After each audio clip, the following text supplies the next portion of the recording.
Hey there, and welcome. You are on our second LinkedIn Live, which we're broadcasting right now. So I want to dive right in. I've got two fun friends here today. I've got Jessie Finkelstein. Give you her quick bio. Jessie has spent her entire career in books. So prior to being co-founding an amazing publishing house up in Canada called Page Two, Jessie held several management roles at big publishing houses, including that of a COO of D&M Publishers and associate publisher at Raincast. She's done some really cool stuff we'll get into. And then we've got in the middle, or at least in the middle on my screen, Dan Gerstein, who's a nationally recognized political writer, communication strategist, and idea man. He's a graduate of Harvard College. In 2004, he moved to New York, and he is the founder of Gotham Ghostwriters, which is probably one of the leading, at least in this country, if not the world's ghostwriting agencies. And you're also the co-founder of the Professional Speechwriters Association, because you had a little bit of a stint in politics as well, being a speechwriter. So welcome to you both. Thanks so much. Great to be here. Let's dive in. If we do this sort of in a linear way, I'm not really sure where we'd start. Do you start with the ghostwriter, or do you start with the publishing? So why don't we start where people come to all three of us sort of confused, perplexed, etc. So maybe start with you, Dan. Give us some thoughts around picking the right partner on the ghostwriting side. Sure. Well, I think it might be good to kind of set up this conversation with a very quick framing of the context, which is, sure, if you are a thought leader, it is a terrific time to be able to produce a book and build a platform, in large part because there are so many opportunities that never existed before, and ways to have your voice heard, publish a book, give speeches. The powerful democratization of technology means that so many more people can be heard. Sure. And whether it's different forms of publishing, whether it's different forms of technology platforms. And then secondly, there are so many resources out there in terms of professionals, whether it's a thought leadership consultant, an expert and strategist like Peter, a publishing partner like Jessie, or the amazing array of freelance writing and editing talent that's out there. So the opportunities are there, the resources are there. I think the main challenge for people is, first and foremost, kind of like demystifying the process, and hopefully you can do a little of that today. Yeah. And then secondly is, and Peter, you hammer this point a lot, which I think is really, really important, is it's easy to produce and publish. It's hard to stand out and get impact from your thought leadership and your content that you're producing. And I think that is something that people really should be focused on, is first and foremost, treating this like as an investment in their reputation and brand, and how do I get people to know about me and my expertise, and developing your plan as much as your content. So let's stay on that path of myth busting. So I know that I find a lot of times talking to clients that have aspirations or in the process of writing a book, and I say, well, tell me about the plan. And the plan is, well, I've been working on this thing for 6 months or 2 years or some extreme period of time. I'm just going to get an agent, and then they're going to get me a book deal, and then, something rainbows and unicorns. And I'm like, doesn't exactly work like that. As hard as writing a book is, and I'm not discounting or diminishing that activity, getting to Dan's point, the message out there and the marketing side and the exposure side and the platform side. So flip it to you, Jess. Someone comes to you as a publisher. What is it that you're looking for? Wow. Well, what we're looking for is, I think, common to what all three of us are looking for. People we love to work with are people who are thinking about their book project in the context of the whole ecosystem that they've built, right? We love looking for not just subject matter experts, but masters, people who have achieved a degree of mastery in their area. And what I mean by that is not only knowing and owning your unique value proposition and your content and your subject matter, but also appreciating how it fits into the world. And as you say, Peter, how it stands out. Ideally, from a book publishing standpoint, we're working with people who already have a sense that the book, while okay, my bias is that it's the most special piece of the whole ecosystem. It's one piece of a much broader puzzle. And that's why I think that authors are really well set up for success if they're thinking about the whole, all of the intellectual property they're developing, how they're developing it, when they're launching which product or service, and how those things fit together. That's really what sets a book up for success. I kind of agree that the book is really, really important. However, from a strategy perspective, I find that often it becomes the tail that wags the dog, because when you get into book mode, there's a project plan, there's a schedule, there's a project manager, there's decisions to be made, there's deadlines, there's all, so we stay on that, but we have to look at the book, in my opinion, in a more holistic perspective. Okay, so the book is one leg in the stool, that supports this thought leader, right? And what is it that we want to happen? And to me, it's always about, you have to think about both of those things up front. It's not, let me write the book, let me get the book out there, and then I'll think about the business, right? The book is sort of the, the grand opening of your store, and then you walk in and then there's no inventory, right? There's no, you open an ice cream shop with one flavor. I love ice cream. I can't continue to come back. So I agree with a bit of a twist that a book could be the centerpiece, if you will, because it's tangible and it lands on the desk and it makes a thud, and all your friends think you're 30 IQ points higher if you've published a book, and we won't tell you otherwise, but it needs to connect together. So, yeah. So Peter, it's a great point, and I would just want to build on that by saying that first and foremost, I think thought leaders who want to produce a book to, again, get their message out, amplify their ideas, and more often than not to credential themselves, whether it's to get speaking opportunities, to promote their business, maybe even transition away from being, in a C-suite into being an individual consultant and expert, whatever it is, are really well served to think about the book as a pop-up business, right? Is that, and just like you said, it may be the cornerstone of that business, but it's part of a larger strategic objective. And then secondly, as part of that, right, and I think this is sort of the bias that's carried over from traditional publishing that too often clouds the minds of thought leaders who want to be authors, is the book is not the product. Your expertise and your reputation and authority is the product. The book is a marketing vehicle. And I think if you start with that as your, the anchor of your strategy, and recognizing that the book is there to showcase you and your expertise, and not the thing, right, that you're going to sell and make money from. So I want to bridge that position to succeed. Yeah, I want to bridge that back to something Jesse said earlier. You're looking for folks that have mastery. So there's a little bit of a chicken and egg, right? If I'm someone that says I will show my mastery by writing a book, and you're a publisher going, show me your mastery so that I will work with you to write a book, to me, that's where it gets really fun and creative, right? You can show mastery by having domain expertise, blogging, podcasting, articles, speaking, consulting, there's 100 ways to show mastery, and a book could be sort of a capstone, or from a publisher's perspective, like, oh, they've already thought this through. They've got a followership, a platform, et cetera. So I want to touch on the mastery piece and maybe bridge on that, just to when you're looking at it as the publisher, you have to sell books, right? This is not a nonprofit world, right? We have to cover our overhead and cover our costs, et cetera. What are some things that you look for in a potential author that gives you some comfort that, yes, they will be smart, we're of like mind, et cetera, but they also understand what it takes from a business side? I think it really comes down to strategy and making sure that we're all aligned in our understanding of where the author is at in terms of their own profile building, the networks that they have, the existing communities of interest that they're already tapped into, and where we need to get to. That's not always a pure numbers game. I think a lot of people go into it having this impression, or maybe having had experience shopping their books around to publishers who say, oh, you don't have enough Twitter followers. To us, it's not, you can have a lot of Twitter followers, but if those people aren't engaged with you, and it's not a real community that is going to actually respond to your book launch outreach, then they're meaningless in terms of book sales.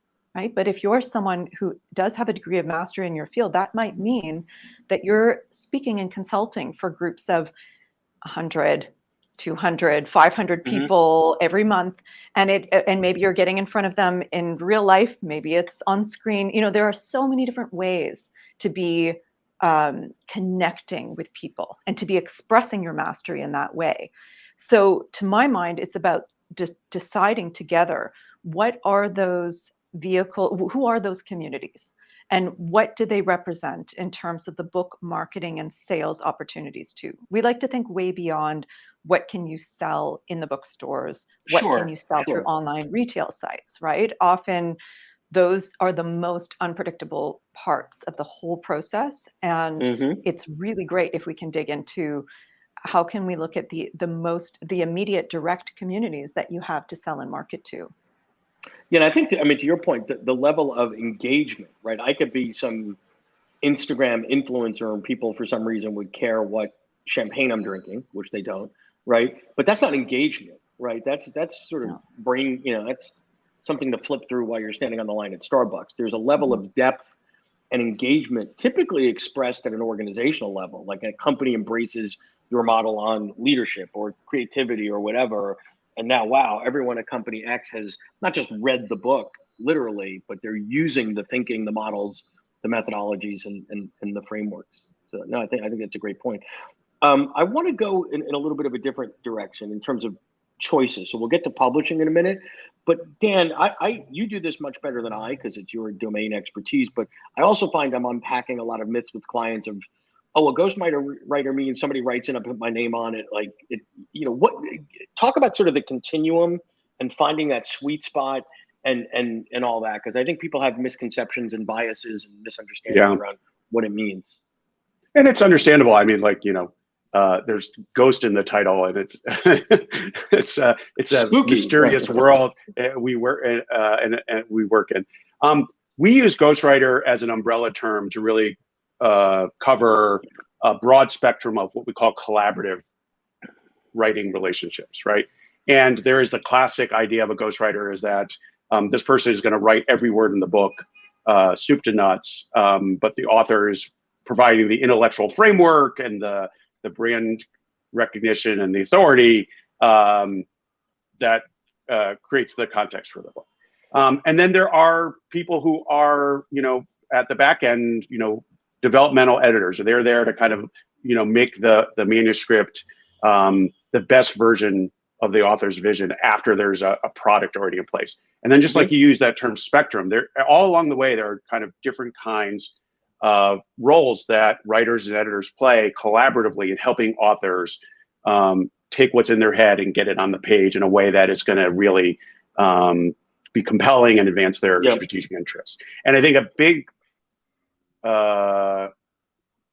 determining factor of the success of a book where there is going to be some kind of professional writer, editor work is the author having understanding of what are my needs, and then picking a partner who's a good complement, right? And a good partner in kind of filling that role, that need that's particular for that author. And it will vary to a large degree, not just in terms of the actual role or work that the writing partner does, but the chemistry and the work style, right? So, you know, in some collaborative writing relationships, the author's really engaged, and the author and the co-writer are swapping back drafts, or they're even doing alternating chapters. In other cases, the author will kind of sort of, you know, create a blueprint for the book and then a chapters, and then the writing partner will fill that in, and then the author will review it after the fact. There's not a one size fits all or a right answer. It really is just depending on what the author's work style is like and what they feel like is going to work best for them and a writing partner, and then having that clarity of expectations about what the writing partner is going to do and what's the division of labor and what the author is going to do. So there's not confusion or misunderstandings. Those tend to be the best collaborations. And where your magic comes in, Dan, and your firm's magic is not only finding the right place on the continuum that person has a need, but then one level, you know, clicking on that is finding the right match, right? Because you could have a perfectly on paper matched candidate to do this, and for some reason they remind the author of their, you know, third grade teacher that belittled them, or like there isn't a level of intimacy or just click or not click that's beyond what's on paper.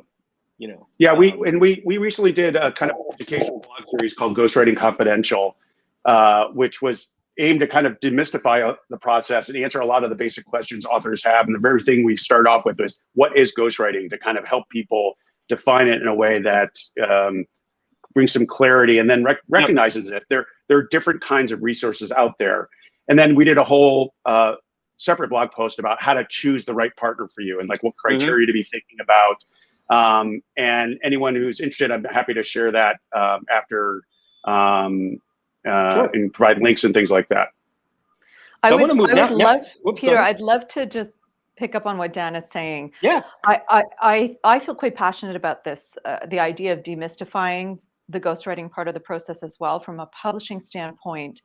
This is part of why I wanted to call out the specialness of a book, not just kind of in a facetious way. Obviously, I find books special, but it's more that there is so much mystery around book publishing in general. And I think this is part of the considering yourself a master in your area. Part of it is mastering the idea that you are an author and really owning that in every sense of the word, not kind of letting yourself think about it as some kind of airy-fairy thing that someone else is going to just take care of for you. You own your intellectual property. I'll kind of refer to myself. If I were writing and publishing a book, I would want to direct it. I would want to know that to have some control, a good degree of control over the process, if not complete control. And part of that is how the writing process goes and what the finished product is like. It's amazing the number of people who come to us who are true masters in their areas, who come sounding very apologetic about the fact that they may not have mastered professional writing. And I'll say, well, at what point in your storied career would you have, you've been running this company, or you have this deep expertise in your area? When would you have gone to do your professional writing degree, right? Exactly. So why would you? The idea is you have the subject matter expertise, you have the ideas, you have built your communities. So why not engage the best possible professional writer who is a master in that area to help express, to help you with the best possible form of expression for your ideas? To me, totally. If you can afford the cost, because there are costs involved, as there are in every part of the process, and if you can find the right match and have a really great experience, which is exactly what Dan's firm does beautifully, then I often think, why wouldn't you do that? It's so funny, Peter. That's such an important point, and we see this in a subset of the people who are coming to us. For some thought leaders, right, there's a sense of shame that they need help, right? And author doesn't mean writer. I mean, people think that author equal writer. But it creates a barrier or an impediment to them actually doing what they want to do, because they're hung up on this idea that because they're so successful as a thought leader or a corporate executive or consultant, that it's somehow they're either failing or misleading people if they get some help. And part of what we try and do is to get them over hurdles, to recognize that it's your ideas, it's your vision, it's your name. At the end of the day, it's going to be expression of you, right? But just like if you're a CEO, you're not your own CFO, right? You're not your own communications director. You hire a team that has special competencies to help you succeed as a leader. And there's nothing wrong with relying on whether it's a writer, an editor, or a book coach to help you, because this is not something that everyone is good at, or they have the time. And so just taking that shame part or that guilt out of the equation is a big relief, I find, for a lot of people, to help them understand. At the same time, the other point that Jess made that is super important is even if you're working with a ghostwriter or a co-writer, writing a book is a major commitment, right? And too many thought leaders approach it, I have a writer, it's not that big a deal. And they say, I asked them point blank, why are you writing a book? Well, someone told me to, right? And a good reason. So part of ours in terms of setting their expectations and positioning them to succeed is to sort of say, you got to think of this like it's a pop-up business. And even though you might be the CEO and you have people helping you, it's still your name on the product. It's your reputation on the line, and it's going to take a major investment, and that you have to prepare to see it through. And we've had many people that we, in essence, kind of sort of say, you really should spend some time preparing and getting yourself mentally ready and committing the time, even if it's you're not writing every word in the book, so that you're prepared to see this through. Because a lot of projects get abandoned even in their early stages because the author doesn't realize, oh my God, this is a lot of work. No, I think that's totally right. I think that the subset of authors that are actually writers is really, really small, and people have a misperception or a misconception about that. And then the other piece is, a typical author is only going to write X number of books a year. A ghostwriter might have been involved in dozens, 3, 4, 5 projects a year, and they can bring different, hey, we tried it this way for this type of person, different styles, where you can't afford to experiment, when you've got one book to put out over a period of time. I want to go to Jess. So now I'm thinking I totally missed an opportunity here to sort of market this as a Halloween ghostwriting, demystifying. We should have smoke coming out, and let's start again. Like we got to start this whole thing. I'm gonna go slip into my Elvira costume, and I'll be right back. Okay. But nobody wants to see that. But I want Jess to demystify some of the publishing. So Dan just sort of busted some of the myths on ghostwriting. So here's what happens on the publishing side, right? People think it's easy to think binary. Oh, self-publishing means, you're a loser, you're rejected by everybody, you can do it on CreateSpace, it's going to have typos, whatever. Or the other side of the spectrum is there's the big New York publishing houses and there's nothing else in between. And I think what happens is when people come to this place where they're ready to put a book out, they're somewhat, even though they might be top of their game elsewhere, naive, ignorant, just not knowledgeable around the reason, the fit of a publisher and an author. There are business model reasons, right? There are mindset reasons. So talk about that a little bit, not just, obviously about page 2, which is great, but just sort of across the continuum. It is. I mean, we keep touching on this. See, your Halloween theme rings true. It is very mysterious business. And that's one of my bugbears, right? I'm trying, we are trying as a company all the time to demystify it.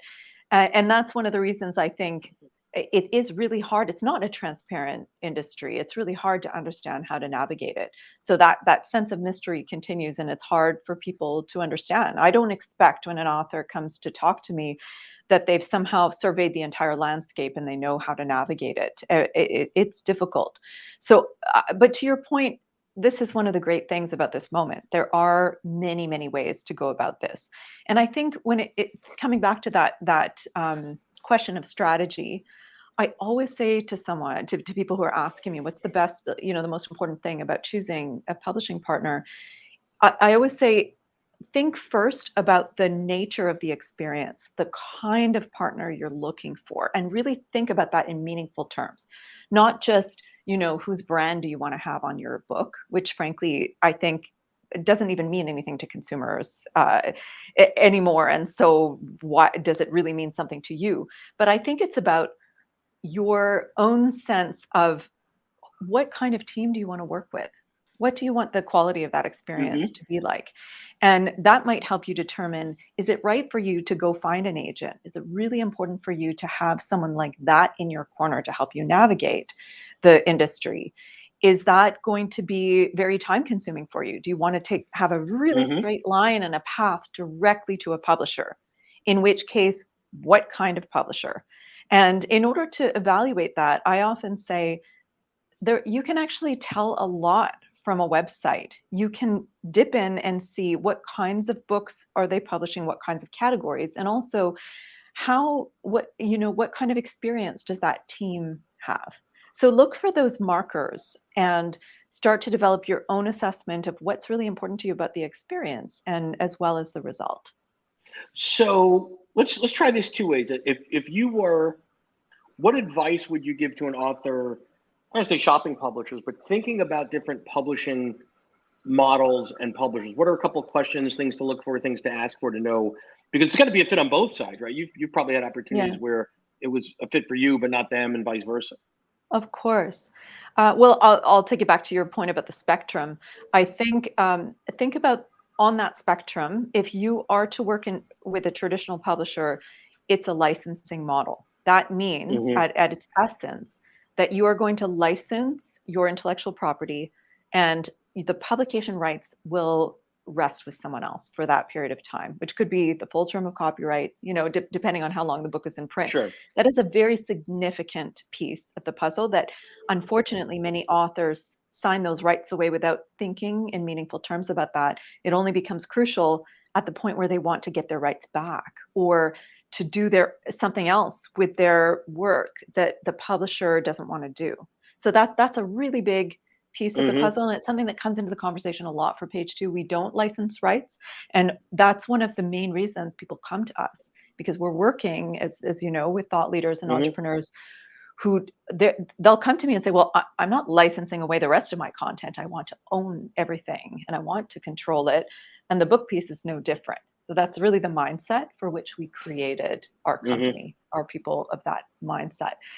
And so on the other end of that spectrum, when it comes to self-publishing, you own everything and you do make all the decisions and you have complete control. But on the other hand, many people in that case feel very alone, and they are at the whim of, maybe one person you happen to know who can edit your book and who, as you said, put it up on some platform in a casual way. Well, anyone tuning into this to this broadcast, I think, is not casual about their work, right? It's if you're a thought leader. Well, and there's multiple learning curves, right? Yeah. What I've seen, you've got the learning curve of editing, you've got the learning curve of printing, production, and graphics, of distribution, of cover art, like ISBN. I mean, there's like 800 learning curves that nobody's really all that interested in as an outsider just trying to create a book. And so, and each of those is an opportunity to make a mistake, unfortunately.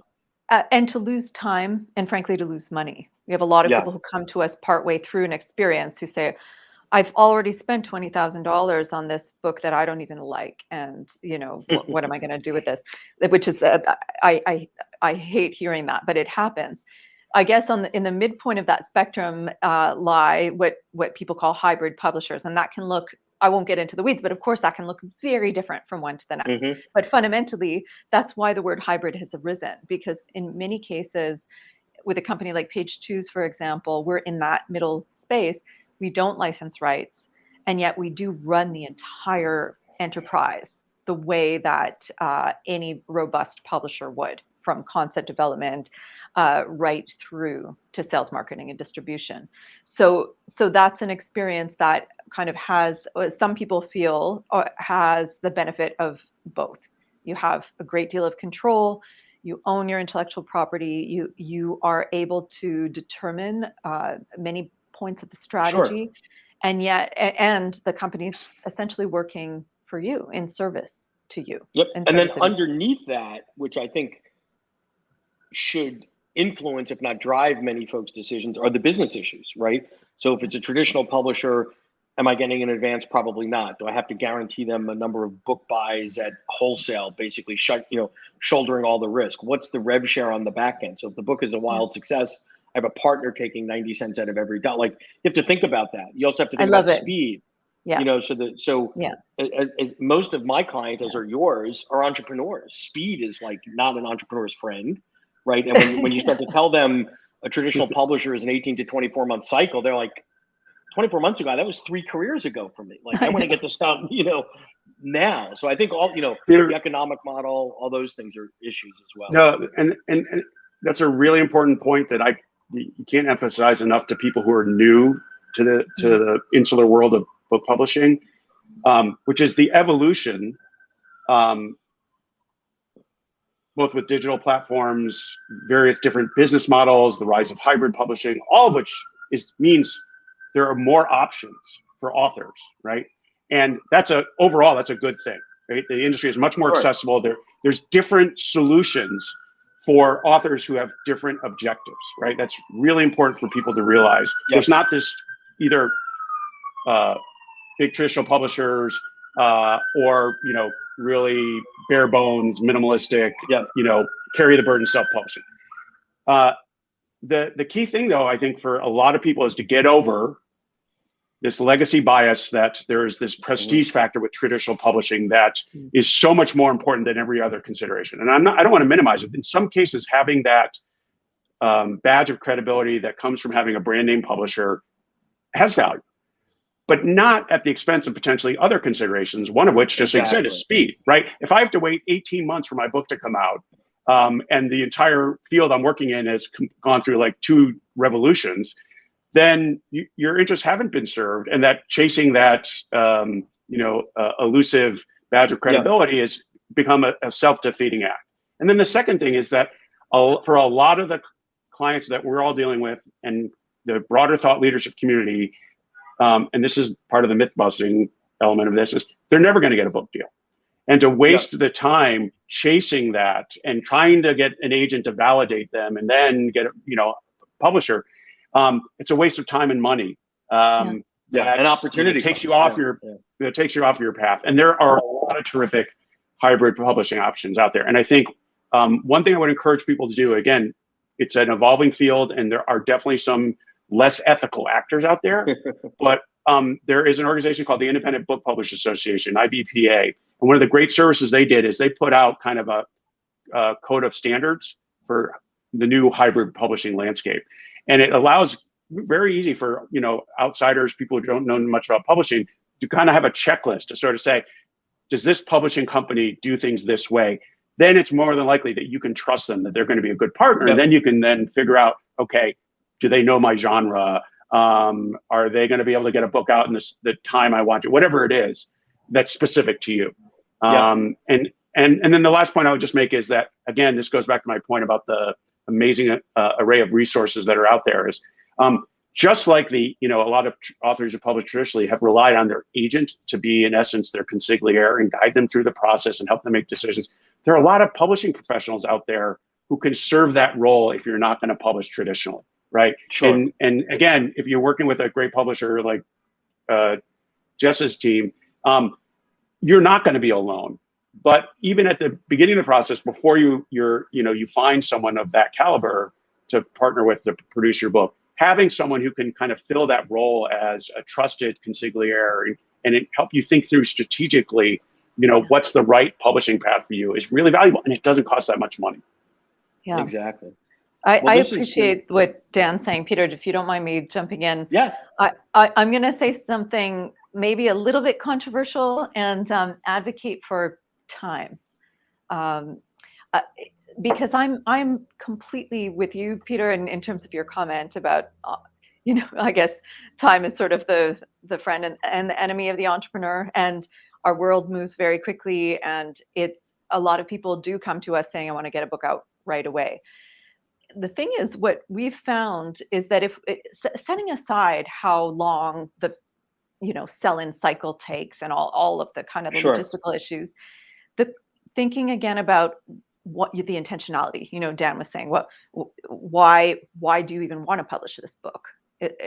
What is the reason you're doing it? And if you think about the rest of your working life and what you're putting out into the world, sometimes if you slow down and think about that book as it's a very important milestone that you're going to build other things around. Sometimes building in time to that actually has a tremendous amount of value. And I'm only saying this because it's something that I think that is part of the specialness of a book. If you are going to go into this massive undertaking, this pop-up business, like Dan was saying, I think there's value in breathing life into that schedule and giving it the time that it needs. It's surprising how much you can build around it, not only for the sake of the book, not only being able to, for example, have a really lovely long runway with finished copies to market your book, but it might be that we find all of a sudden our authors will say, oh, I'm so glad we built another 6 months into the marketing schedule because suddenly I have this TEDx opportunity. And that crystallized my vision for the positioning of the book. All kinds of things align when you realize, okay, this is different. Let's take some time with it.